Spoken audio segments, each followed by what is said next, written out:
Assalamualaikum warahmatullahi wabarakatuh. Pada topik kali ini kita akan mengajarkan pengembangan studi sosial anak ya dari segi konsep sains, teknologi dan kehidupan di masyarakat. Perlu kita ketahui di sini bahwa dari segi konsep program studi sosial ya itu biasanya mencakup pengalaman yang menyenangkan untuk mempelajari hubungan dari segi ilmu pengetahuan, teknologi dan masyarakat.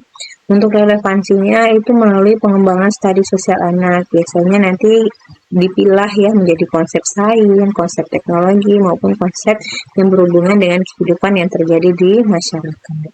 Nah, di sini untuk capaiannya setidaknya kita pahami dulu konsep sains, teknologi dan kehidupan di masyarakat.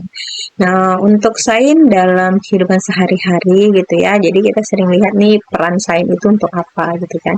Jadi kita ajarkan anak-anak tentang peran sains yang ada di kehidupan sehari-hari seperti bagaimana sains membantu kita memahami cuaca, terus memahami bagian dari tumbuhan, terus tumbuhan itu memerlukan apa, kebermanfaatan tumbuhan, begitupun dengan benda-benda ya, benda-benda yang ada di aktivitas di kehidupan di masyarakat.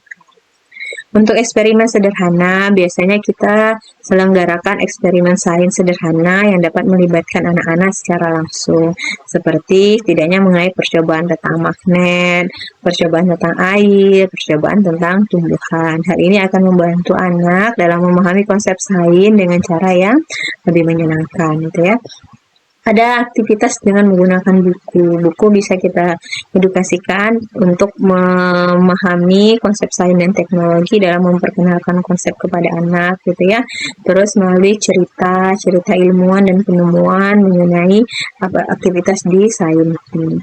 Untuk pengenalan teknologi itu bisa menggunakan telepon gitu ya sebagai bentuk komunikasi modern. Kita bisa menggunakan komputer dalam memanfaatkan fungsi dan manfaat ya untuk mengajarkan edukasi terhadap kehidupan sehari-hari di masyarakat gitu. Terus menggunakan misalnya contohnya seperti mesin cuci. Mesin cuci merupakan bagian teknologi yang sangat membantu pekerjaan dalam rumah tangga. Masih banyak lagi untuk pengenalan konsep teknologi gitu ya. Untuk bermain peran, jadi kita bisa menggunakan ilmuwan cilik gitu kan. Jadi biarkan anak-anak bermain peran sebagai ilmuwan, minta anak untuk berpura-pura melakukan penemuan gitu kan. Terus dia melakukan imajinasi apa yang dia temukan. Untuk teknologi masa depan, jadi ajarkan anak-anak untuk membayangkan dan menciptakan teknologi masa depan melalui permainan peran. Untuk eksplorasi alam gitu ya, bermain peran sebagai penjelajah alam, mengamati, mencatat fenomena alam di sekitar anak. Kunjungan ke tempat sains dan teknologi itu sangat fantastis sekali gitu ya. Jadi dari segi persiapan, kita rancang kunjungan ke museum sains dan tempat lain yang menawarkan pameran interaktif tentang sains dan teknologi. Terus kita bisa melalui melakukan kunjungan lapangan dan biarkan anak berinteraksi dengan eksib dan melakukan eksperimen gitu kan. Adapun kegiatan refleksi gitu kan, kita melakukan kunjungan, diskusi pengalaman maupun aktivitas pengenalan lain kepada anak. Ada yang berhubungan dengan dampak teknologi pada masyarakat. Ada dari segi komunikasi gitu kan. Jadi segi positifnya itu ternyata dengan teknologi itu mempermudah kita melakukan proses komunikasi.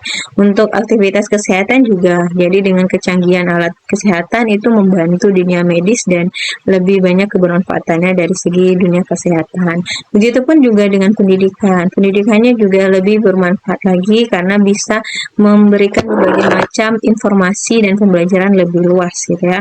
Begitupun dari segi transportasi. Jadi transportasi sekarang lebih canggih, lebih cepat, lebih efisien dan itu sangat bermanfaat sekali di masyarakat.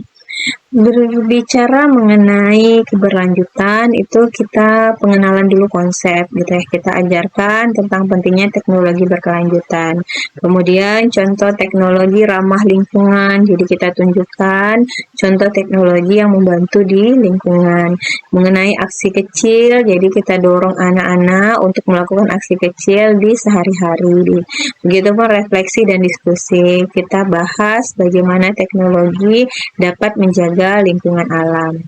Kita bisa melakukan diskusi kelompok gitu ya, diskusi kelompok kecil, jadi pembagian kelompok, terus kita bahas tentang konsep sains dan teknologi, kita berbagi pemahaman gitu kan, jadi pemahaman antara anak 1, anak 2, dan anak 3-nya apa, dan kita berikan kesempatan untuk menyampaikan pendapatnya dan argumennya. Begitupun dengan bimbingan, jadi kita memberikan waktu, memberikan kesempatan kepada anak untuk melakukan bimbingan kepada guru.